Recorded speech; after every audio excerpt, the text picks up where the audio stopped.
Welcome back to Educational Warfare. I'm Dr. Jordan Lauer. Today we are talking about our final episode in our 3-episode arc covering Exhaustion.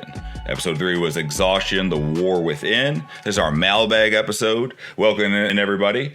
You emailed the show, you reached out to us on all the socials, and you asked questions, gave us comments, gave us strategies. Remember those socials you reach out to us at on X at EDU Warfare. I am at drjordanlauer.bsky.social on Blue Sky. If many of you have navigated over there from X and any other places, great place. There's also an awesome hashtag on there for us that helps educators talking and connecting. And it is hashtag EDU Sky. So if you're on Blue Sky, check that out. It's really cool. Some great conversation, great teacher networks on there. If this is coming from you, this is about talking about exhaustion, asking questions, having comments, giving some great strategies, sending some great emails. So this only happens because you reach out to us, and we appreciate that so much. Dr. Jackson and I, you guys help drive the content. You give us ideas. You kind of shift the way we're thinking. So please keep reaching out, keep sharing the show, and letting other people know, because we want to help you guys and we want to have you be a part of this. So we're just not talking at you. We're all talking together and voicing some of the issues that are affecting education and our clientele and many other cool aspects. So with that in mind, we're going to jump into some emails here. So let's take a listen to our first email. You've got mail. So Tracy emailed in and she said, "It was great actually hearing what exhaustion can physically do to us.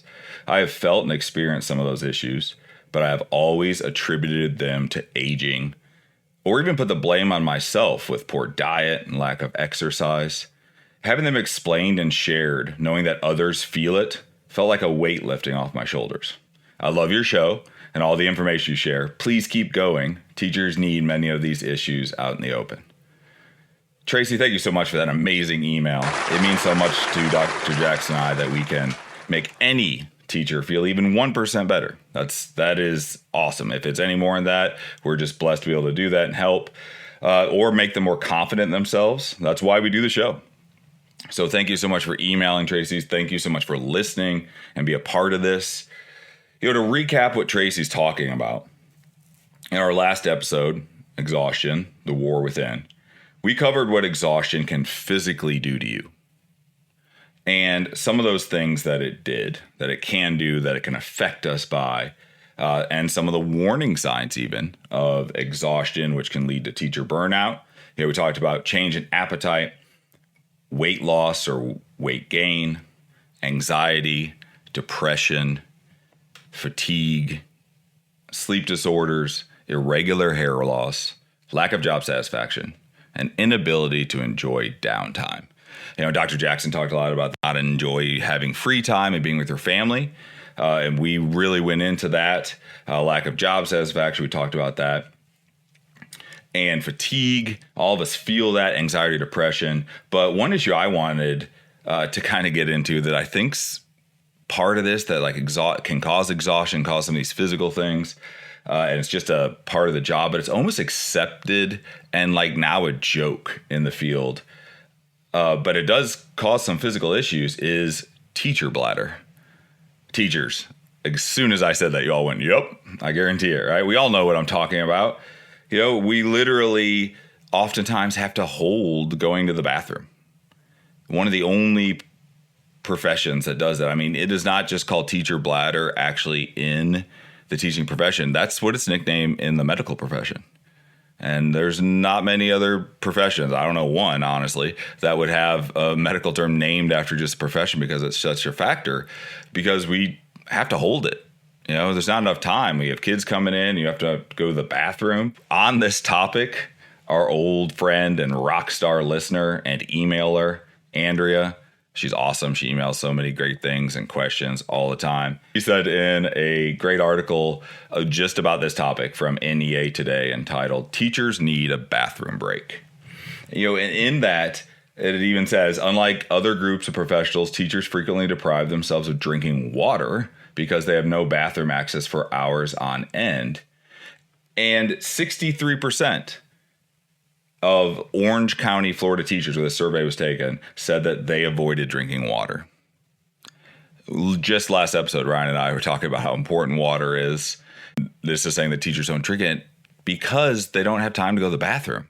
And I've, at a time I'm working out or kind of in a diet that may ask for me to drink a lot of water, I've been drinking that to stay in the diet and just been in the bathroom every planning period or every passing period, just walking in and out. And I just feel, and even sometimes in middle class, I'm like, oh, now I have to go. And I'm just feel like I'm always out of my room and I'm not doing hall duty.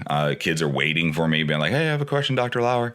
And I'm coming from the bathroom. So even when it's part of like a diet or part of a workout thing that I've been part of, I'll stop doing it just because I'm like, okay, I can drink this much and I can go after this period. I can go after this period. It seems almost silly to be talking about it. But, one thing the article says is that bladders work like elastic waistband pants. If you stretch them over and over and over, they lose shape and function. That's an organ in our body we're talking about. As much as it's silly and it's kind of just a joke of the profession, the idea of possibly having another physical health issue because of the go nature and kind of the high energy impact that teaching is, that we have to do this and this and this, just don't have time to go. That is a sign of burnout. That's a sign of exhaustion. Like eventually you'll feel that physically, of course, if something happens to you, but you'll feel that strain of, I can't even go to the bathroom. It becomes a mental issue as well. So that was an interesting thing that I wanted to bring up because I think it's part of being a teacher, but just something nobody ever talks about unless they're just joking. And you even say it among people who aren't teachers, like, I didn't get to go to the bathroom for 3 hours today. And they were like, what do you mean? It's like, well, I can't do that. And they kind of chuckle. But it's if you're put in that position, it's sometimes not comfortable. Or if you do go, you have to rush. It's awful. It also said that 20% of Orange County, Florida teachers said that they had to see a doctor because of not being able to use a bathroom. And it becomes a actual medical issue. So that's a silly little thing that we take as silly, but actually can lead to physical things. So make the time to go to the bathroom. Don't exhaust yourself by not being able to do that and having physical problems. Go to the bathroom. We'll be able to do all the other things we need to, but don't get a medical issue arise on you because of that little aspect of our job. Probably not worth it. And again, it leads to mental exhaustion as well as physical issues. So looking at the next email coming in. You've got mail. Renee emailed the show and said, great series over exhaustion. I have always felt that exhaustion is the silent killer of the teaching career. We all just get to a point where we simply cannot do it anymore. The issue that always exhausts and frustrates me the most is exactly what you talked about in your last episode. Teachers not being listened to by anyone above us, even though we're the experts in our field, content, and students. I have always had great scores. I've been a teacher of almost 20 years. And I have offered to my district ways to possibly raise scores for all students in the grade level I teach. Instead of even asking me to come meet and discuss these issues, my district just surprised me and put me in the grade level in my school and content area where our scores were the lowest. Now I have to teach the grade level I have excelled in and, all caps there, completely new content set in a different grade level to raise those scores. If I don't keep my scores in my old class high and also now raise these new grade scores, it will be put on me. That, as you both often say in the show in unison, is exhausting. All caps there too. Boom. That is such an awesome email, Renee. I feel like you just touched the heart of every successful teacher in America with that topic right there, because I think we've all felt that. So thank you so much for emailing in. Thank you for listening. Thank you for the laugh of the both saying it in unison, because that's actually totally organic. We just kind of time it up to where I know what he's about to say or he knows what I'm about to say, and we just do it. Never talked about that. So it's kind of funny you notice that. So I appreciate it. Dr. Jax appreciates it too. So thank you so much for emailing in and being a part of the show. That is right, though. We often have responsibilities added to our jobs when we're successful. We put more stress on our good teachers, right? Renee's so right there. She has done really, really well. Let's break this down. She's done really, really well for quite a long time. So she's reached out to the district, looking at scores every time. For non-teachers, anybody listening, you get your scores, and we're all competitive. The first thing we kind of do is look if you have the same grade in your same subject in your grade. You kind of compare those scores. Now we're all part of professional learning communities and data teams. So we want everybody to be high because we're all working together, but you still see where everybody falls. And then you especially check your district scores because you don't work really with those other teachers. So you want to be higher, right? So she's looked at all these scores and she's gone to her district and said, hey, I consistently have high scores. Here's what I do. Maybe we could kind of make these type of things something the district does. Not saying that, hey, everybody needs to copy me, but maybe she has a couple tactics that could become, she could do professional development, or she uses certain things outside the district that she thinks they could put in. And instead of that becoming the norm like that, like celebrate it. Hey, you did so good. You're right. Let's copy this. They said, well, we'll now have you teach this different, basically, subject. Let's say, I'm a history teacher by trade, so I'm going to go history here. So let's say she teaches 7th grade history or 8th grade history, which is U.S. Okay, so she teaches that. She does really good.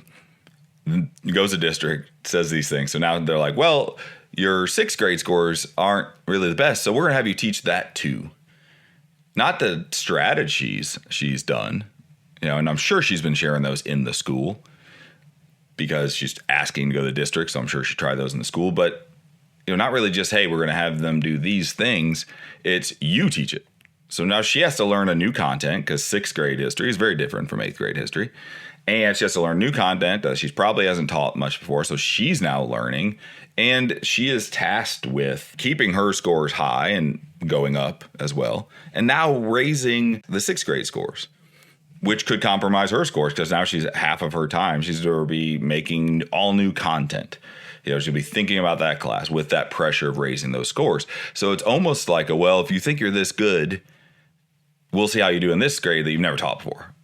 So it's putting more pressure on somebody who's been super successful. And that's sometimes what happens. And as she said in unison, that is exhausting.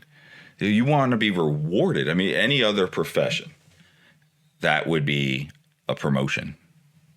Right? You do that well for that long, they would promote you. Education doesn't really have a pathway for that. They're not just going to make a good teacher a random principal. And there's no now you're in charge. There's already somebody at the district in charge of the curriculum for the subject you teach. So they're not going to fire that person. So there's not nowhere to go, but there's really also no reward. It's sometimes and I don't want to use this word, too strongly. Sometimes we get punished. Now she is more stressed. She's been successful and it's more stress. And you could say, well, anytime there's promotion, there's more stress. That is true. But there's also other perks like more money. And she's definitely not getting that either. So it does almost seem like a punishment. Education gets smacked around in the media a lot. We talked about this before. We were heroes during COVID, that we were teaching these kids from home and trying to get engagement via Zoom and Skype and whatever, Teams, whatever your district was using. We're getting engagement, we're heroes, and then boom, that goes away. And all of a sudden we're back to teachers aren't qualified. Teachers are grooming, as we talked about. Teachers are indoctrinating. Like we said that, we just have all the time to do these things. And we always get smacked around for they're not competent, or what are they really teaching? And then, so it's easier to lay low sometimes in education. That's where those stories come from. If you just kind of ride out the level 3, let's say, or 5 being the highest, depending on what your state has. If you just ride that out, you're not getting moved around to do anything. And that's when we get those from the outside world, instead of having this whole group of rock stars who are high. Sometimes it's easier to just kind of keep your head down. I always tell new teachers that don't get a endorsement on your license that isn't something you love, because as soon as you get it, that's what you'll be teaching. Again, history teacher, you get a reading endorsement and you're a middle schooler, you'll be teaching ELA and reading on top of history probably. And if that's not your love, then you're going to be stressed out because you're just not really that confident in it, but you were like, oh, I want to add as much to my license so I'm well-rounded. Adding things to your license, which would be, again, making even more skilled teachers sometimes could be a punishment because now you're teaching reading or math, these super high stakes things. And that's really not your chosen field. You just wanted to add it so you could have that ability. So these things that should be promotions, that should be attaining new skills and advancing yourself, sometimes can be seen as, ooh, I don't want to do that because I'll make my life so much harder. And that is exhausting. So I totally love that email, Renee. I love that thought. You're attacking these issues, want to get these out here and talk about it. Don't want to be seen as griping about education, because we did a whole Thanksgiving episode. Go check that out, where we talked about what we're thankful for education and within the field. But it is a part, and that's what this show's for. We're going to have that radical candor. We're going to be a little spicy, talk about some stuff that may make some people uncomfortable. And that's a part of education we need to look at. That teachers like that should not be having this extra stress on them. They should be leading. And teaching class is leading. We are all leaders. But she should be leading those other teachers to help them while she's still able to do her thing and just be awesome at it, instead of stressing and then becoming exhausting. So great email, Renee. Anybody out there wants to comment on that, please email the show, educationalwarfare.pod@gmail.com, to talk about that further. Love to hear some of your opinions. Also, going back to the Thanksgiving episode, there's some funny things we asked you to email about. So go back and listen to that. And if you have anything, let us know. Talk about it. It'd be great to hear from you. So transitioning to another thing. This actually isn't an email, but it's about the show. So I just had to talk about it. That's something that happened that we talked about on the show, and literally right after it happened to me. So on the show, we were talking about how sometimes teachers can feel guilt about taking a day off. All the things that can affect you. You're worried about your lessons going over. You're worried about your kids doing things. You're worried about behavior. You're worried about what the sub will be like. So many things to worry about. You worry about your colleagues needing to pick up your slack because you're not there and a sub didn't show up, and now you're adding their exhaustion, and you're like, oh, I could have just taken Dayquil and stayed home. We talked about that in the show. It's a real thing. We record these shows on Sunday or Saturday, depending, and then they drop early Tuesday morning. If you follow the show, wherever you get the show on, Spotify, Apple, Amazon, iHeartRadio, PodGuru, wherever you get the show, if you hit the follow button, as soon as the episode drops in the morning, you'll get a nice little notification and say, Educational Warfare has dropped a new episode. So please do that. That way you don't have to come find us every time. So the show comes out Tuesday. Wednesday, I'm driving to work. Cold out. It's like 17 degrees. I notice in my car, all of a sudden, my feet are kind of chilly, and I had the heat on the floor setting. And I was like, oh, no, that's weird. But so I just turned the heater off because I was off. I'll worry about that later. About 5 more minutes later, my car starts beeping and says, your car is overheated. Please pull over. And I was like, overheated? It's 17 degrees. What is going on? So I'm kind of in the back roads. There's not much area to pull over. So I crawl along and finally get to a gas station, open up my hood, and steam's coming out. There's water everywhere. I am broken down. Now, this is right before school.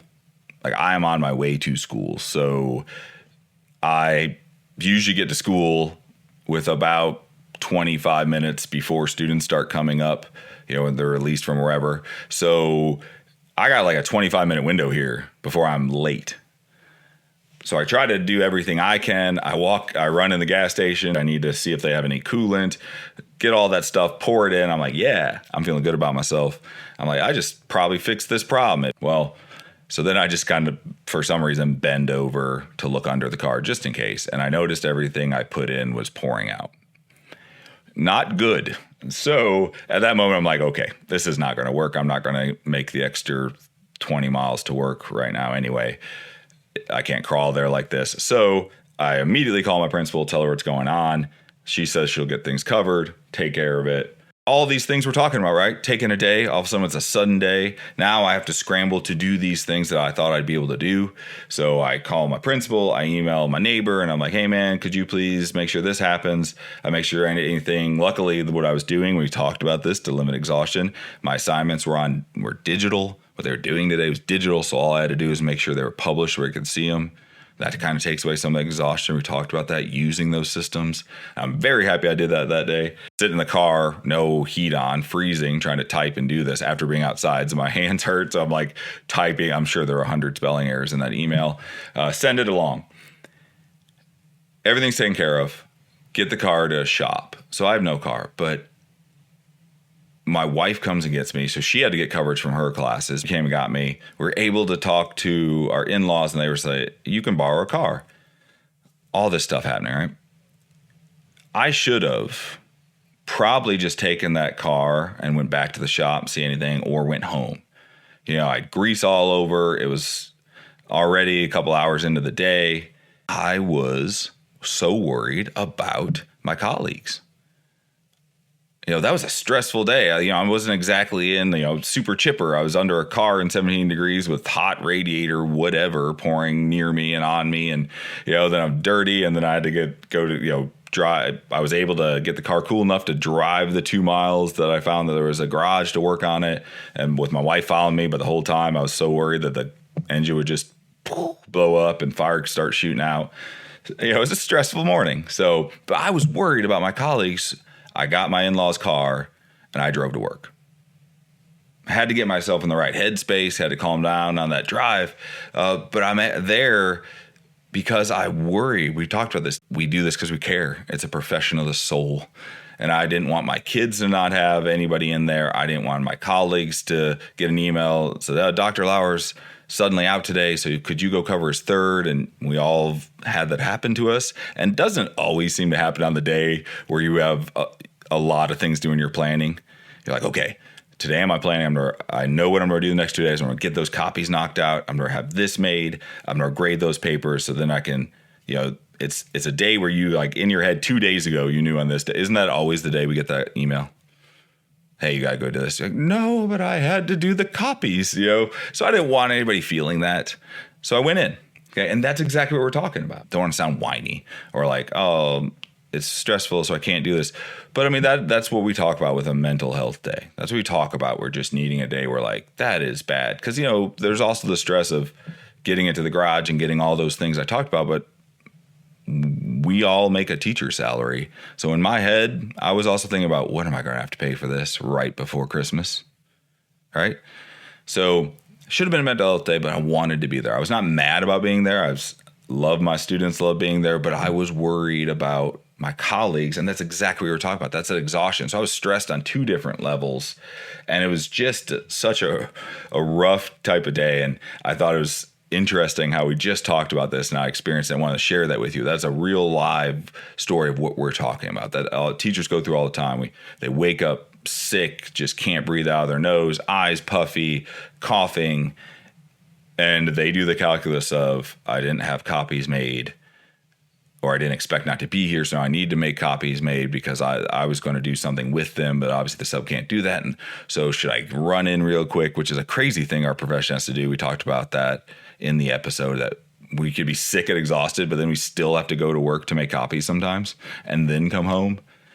Do you do that calculus, or do you just go in? 2 Dayquil tablets, noon you might take 2 more. If it's a 4-hour release, can't remember if it's 4 or 8, you do that, and just, you can still have them doing something quiet because you can't talk that much, but at least you're there, right? That's the thing. I'm there. I'm in control. That way none of these crazy things we've talked about happens. And that is exhausting and stressful that we have to make that calculus. So I just thought it was interesting. It was a situation similar to that is unexpected and pops up and happen. So it's a real thing. We're not making these stories up. We're not making these topics up. These are things teachers experience, and love to hear any similar to that you may have. You've got mail. An email. Chuck came in, and Chuck said, I love your show, but one thing it made me think of with exhaustion is the ones who keep us up. The students who just, for good or bad, keep us up, keep us awake because we're thinking about them, we're worrying about them. And that is something that has always exhausted me, because even when I want to let go, I can't, because I constantly am thinking about them. And it also ties back to your War at Home episode, where you talked about how you can be apart from your family because you're either doing or thinking about education. And as you guys talked about the exhaustion within, I feel this attacks me inside because I'm always stressed about that certain area. Wow, thank you, Chuck. That's so true. That is a big part of teaching, and possibly a big part of exhaustion is the ones who keep us up at night. The students who are just in our thoughts. You might just sit up after being in bed 2 hours. You went to bed at 10, you sit up and you look over and it's midnight. Part of you's a little happy because like, ooh, I still get like 5 hours of sleep. But you sit up and they just cross your brain instantly. And it's so strange because there's so many other things you could think of instantly in that moment of sitting up in your bed. But you think of this kid because of this reason. And then your mind might start racing. Maybe it might be hard to go back to sleep. And it's so interesting that we have students like that. I was sitting in a professional development earlier this month, and the presenter mentioned how some students can keep us up at night, what we're talking about. And I love this email from Chuck because it kind of brings that back. And it just hit me so powerfully as an element of exhaustion. Think about how either negative behavior or simply caring for a student, we care in this profession, who may simply need you, can make your professional life exhausting. And then when you internalize that behavior that's kind of driving you crazy or that need for you, it follows you into your private life, and your private thoughts, and your private relationships. And how is that not exhausting? When the thought of a student follows you into your private life, in that moment, kind of as Chuck mentioned, you are half in. You're half in your career and you're half in your family life because you're thinking about that. You're thinking about that kid. And we all know giving half of ourselves to something makes whatever we're doing struggle to be completed, done to the best, or even fully realized if it's a thought or idea. Teachers care again. We've talked about this. What we put our attention to matters. Half in, half out, it's like having 50% oxygen. You won't die, but you won't be doing anything well. Anything you attempt to do in a short amount of time, you'll be gasping for air. And isn't that just a perfect description of exhaustion we've been talking about in these 3 episodes? You want to do something, but end up struggling and gasping for air because something, that exhaustion, whatever that causes, is holding you back. With this, sometimes that student is, it's almost a worry, a fear of just what's going to happen tomorrow. We've all had a student like that with behavioral issues that you just sit there and worry because there's so much unknown. You start to get that anxiety. And remember, that anxiety is a warning bell. It's telling you something's not right. And really, you're scared of what could happen. Are they going to run around the room like a crazy person and blow up the whole lesson? They're going to say something awful. They're going to mess with another student. Sometimes those behavior issues can be, they truly can follow us if you just have that nightmare class, and every teacher has had one. And we all have ways. We all conquered it because we're still here, right? We all conquered it. Teachers are so adaptive, and we find so many cool ways to relate to that student or to just do something that gets them back on track, and you build that trust. It's always an interesting feeling. It always makes you feel good inside. You feel bad for your colleagues, but it makes you feel good inside when that student for everybody else is just the one who follows them home, that they fear and think about, and oh my gosh, what's going to happen? But for you, they're okay. But for you, it's just a little here and there, and you have that relationship where you can give them the parent look, I call it. Your kids just know, oop, better knock that off. I see that look. You can give that student that and they get it too. Or you can say one or two things. You might have some bad days in there, but nowhere near what your colleagues are having. That's because you built that relationship, because that's what we do. It's until you build that relationship, or even thinking about that, like, okay, it's been a really good week. What can I do? Man, it just makes every day stressful, and it makes every evening stressful because you're thinking about it. And those are the ones who follow us home at night. Or you have the ones who need us, and you worry about them. You worry about, are they okay? Are they worried that, kids share something with you? And we think about that. We take that with us if a kid shares something.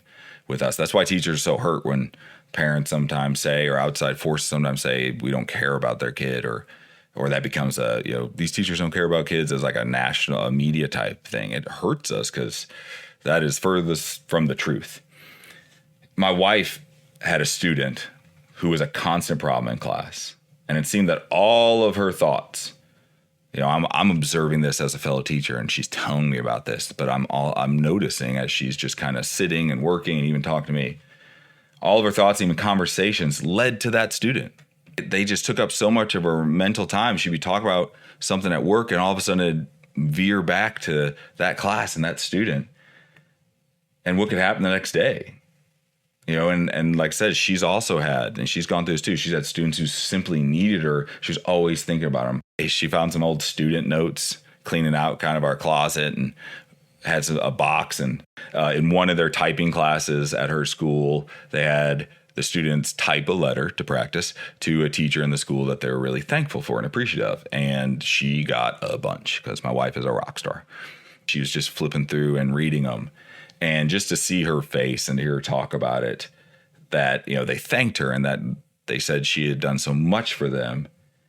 That's one of those areas that warms us, but it also leads back to those students probably needed her. And then there are some, and I know there are some just from the names she read that she shared over time that she thought about at night and would, and worry about. And so sometimes these ones who follow us home for good or bad, that can be exhausting too. That's something we need to, know and open up about and understand it's just part of the job, and then we can control that and know you're doing a good job for both, for the ones who need you and for the ones who drive you a little crazy, who make those classes a little scary. You're doing a good job. You're making those relationships. You're making that trust, and you're there. But to link back, you don't have to be there for sick. It's okay. But you're there, and they know you're going to be there. I love it when I do take a day off and so many kids come up and are like, Dr. Lauer, where were you yesterday? They're just shocked. I don't take many days off during school. I don't miss school much. I am that teacher who'll take some Dayquil and just be like, all right, I can do this. Right? I shouldn't. I know. It always warms your heart when you come in. They're like, Dr. Lauer, where were you? They're just shocked that you weren't there. And they're like, they don't say I'm glad you're back, but it's, that they're asking, they don't just walk in and look and go, oh, you're here. They are animated about it. They care. That's how they're showing that they care. So you're doing a good job. And these ones who follow us home, you're doing the right thing, and know that deep in your core because you work hard and you care. And I thank you for that. And the kids thank you in all their own little ways. So that, my friends, is the show. Thank you so much for everybody for emailing in, for commenting, for sending us strategies, for sending us great links to articles that really inform this. Thank you for everybody who's commented on social media, on either X or Blue Sky. Use the hashtag educational warfare. That way we can kind of find each other if you have these things, or if you see an article on there and don't want to copy and email it, just post it with that hashtag and we'll find it, or add us. Remember, we're at EDUwarfare on X, and we're at drlauer.bsky.social on Blue Sky. And again, you can email the show at educationalwarfare.pod@gmail.com. And thank you so much for everything. What we're going to do next week, we finished the 3-episode arc. We did it, guys. We all did it. We did the 3-episode arc on Exhaustion. We have so much information about Exhaustion out there now, and this conversation's rolling, and it's gotten such good reviews and comments from you all. So we really appreciate Dr. Jackson and I. What we're doing next week is have a kind of a one-off show, maybe over winter break, might be over some topic that we just want to talk about, that one show, something that's interesting in the war of education, this educational warfare battleground. So tune in then. In that show, we may have a pretty exciting and interesting surprise for y'all and some news about the show. So tune in next week for that. And thank you for being a part of this show. Thank you for emailing. For Dr. Jackson, thank you for listening. For me, thank you for being here and listening. And thank you for being a part of the fight.